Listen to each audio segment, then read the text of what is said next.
नमस्कार दोस्तों। तो आज हमारा जो है 16वां दिन है अपने 5 प्रश्नों की श्रृंखला का। हम लोग अभी तक 75 क्वेश्चन पूरे कर चुके हैं। आज 80 हो जाएंगे। देखिए, कल के क्वेश्चन का आंसर हमने कल ही जो है डिस्कस कर लिया था। तो आज जो है 5 ही क्वेश्चन है, तो वीडियो थोड़ा छोटा रहेगा। ये इसीलिए किया ही क्योंकि प्रीवियस ईयर के क्वेश्चन हैं, बहुत ज़्यादा डिस्कशन इस पर करने की ज़रूरत है नहीं। आप लोग देख भी चुके होंगे। बस जिन लोगों ने नहीं देखे, आप लोग एक बार कम से कम एटलीस्ट क्वेश्चन के सामने से तो गुजर ही जाइए। केवल ये मोटिव है अभी फ़िलहाल कि आपको ये आइडिया रहे पढ़ते समय कि क्वेश्चंस किस तरीके के आते हैं। बाकी इस बार तो पैटर्न चेंज किया, how many statements are correct करके डायरेक्ट पूछ लिया है, तो उसमें तो कंफर्मेशन और ज़्यादा चाहिए, डीप स्टडी चाहिए फिलहाल। लेकिन फिर भी टॉपिक्स और टाइप्स क्वेश्चंस के ये इंपॉर्टेंट हैं, हमें फिर भी देखना चाहिए। आज की हमारी रश्मिका जो है, देखिए क्या है। जीवन का हर पड़ाव हमें कुछ सिखाने के लिए है, हमारे कुछ सीखने के लिए है। आप जिस पड़ाव को बिना सीखे जाने देंगे और अनदेखा करेंगे, जीवन दोबारा उसी पड़ाव को बार बार आपके सामने लेकर तब तक आता रहेगा जब तक उससे मिलने वाली सीख को आप आत्मसात ना कर लें।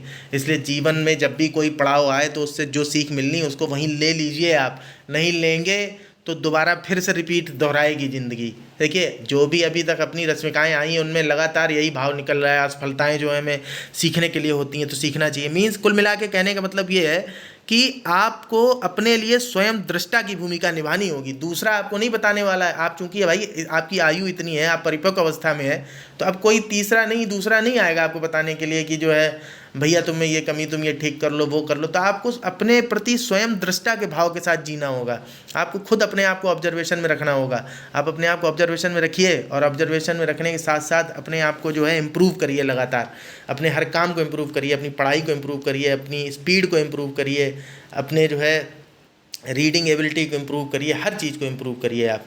ठीक है, चलिए ठीक है। देखिए आगे, अभी देखिए हिंदी मीडियम के बच्चों के लिए जो उनकी राइटिंग बूस्टर प्रोग्राम टाइप का एक हमने जो किया, उसमें हिंदी आर्टिकल्स को रीड कर रहे हैं। कुछ थोड़े थोड़े मिनट्स के हैं। एक्चुअली क्या, मैं ब्लॉग भी लिखता हूँ, तो उसमें ब्लॉग में हमने 20-22 आर्टिकल लिखे हुए हैं, तो अच्छे हैं वो। हिंदी के वर्ड उसमें अच्छे यूज किए हैं। तो आप जो है अगर उसको बार बार 2-3 बार 4 बार सुनेंगे तो ऑटोमेटिकली हिंदी की टर्मिनोलॉजी आपको मिल ही जाएगी अच्छी।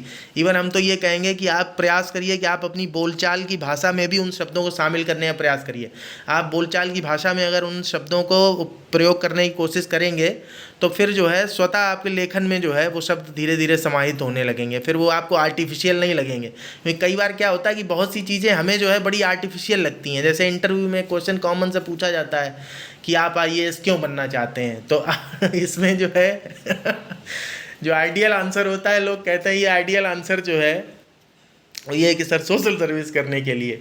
तो ये आइडियल आंसर तो है सोशल सर्विस करने के लिए, लेकिन अगर आपके मन में एग्जैक्ट जो है यही आइडियल नहीं है तो फिर ये आंसर जो है जब आप बोलेंगे ना तो फिर बेईमानी लगेगा ये।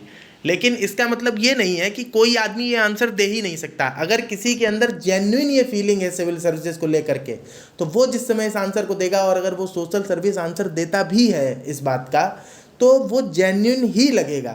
तो हर चीज़ झूठ नहीं होती है लेकिन ये है कि बनावटी वे में आपको कभी ये नहीं, आप मीन्स देखिए साक्षात्कार का मतलब ही यही होता है कि आप बनावटीपन मत दिखाइए। अब आप बहुत ज़्यादा एक्सपर्ट आपको अपने आप को समझते हैं कि हम बहुत ज़्यादा एक्सपर्ट हैं, और अगर कोई साइकोलॉजिस्ट वगैरह वहाँ या साइकियाट्रिस्ट बैठा है पैनल में, आप उसे चीट कर सकते हैं तो अलग बात है। तो आप अच्छे होने की एक्टिंग कर सकते हैं, झूठ आंसर दे सकते हैं।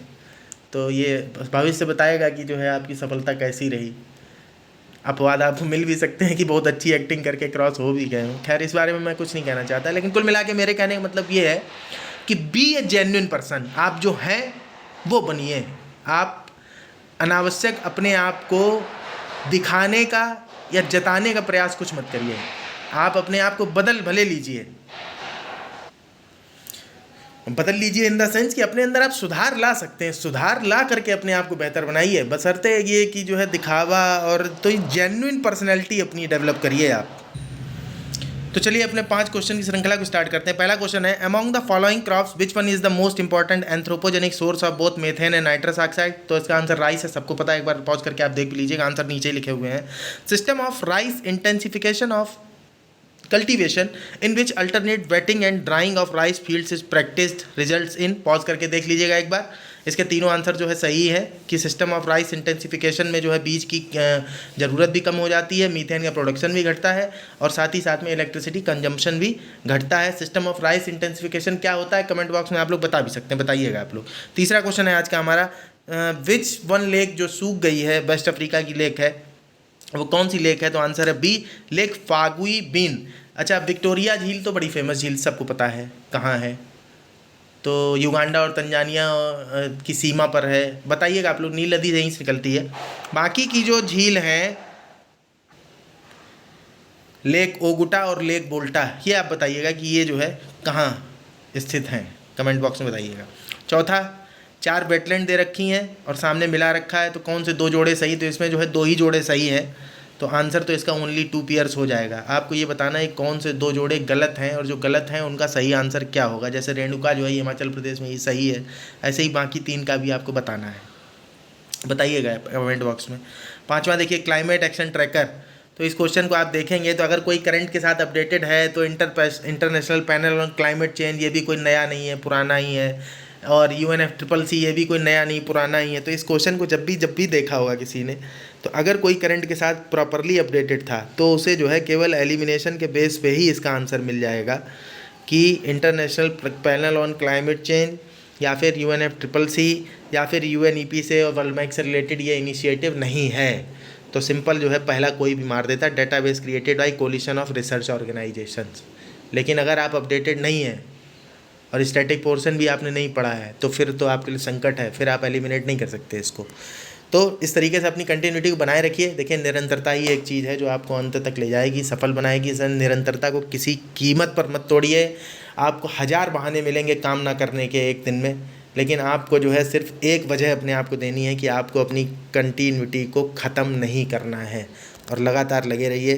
धन्यवाद। वीडियो आपको अच्छे लगते हो तो प्लीज़ अपने दोस्तों को जो है रिकमेंड कर सकते हैं ताकि उनकी भी कंसिस्टेंसी कंटिन्यूटी बनी रहे, और चैनल को आप जो है सब्सक्राइब भी कर सकते हैं ताकि कंटिन्यूटी हम जो वीडियो डाल रहे हैं वो आपको मिलते रहें, और हमें भी थोड़ा सा जो है मोटिवेशन मिलता रहेगा इस चीज़ के लिए कि हम लगातार वीडियो बनाते रहें।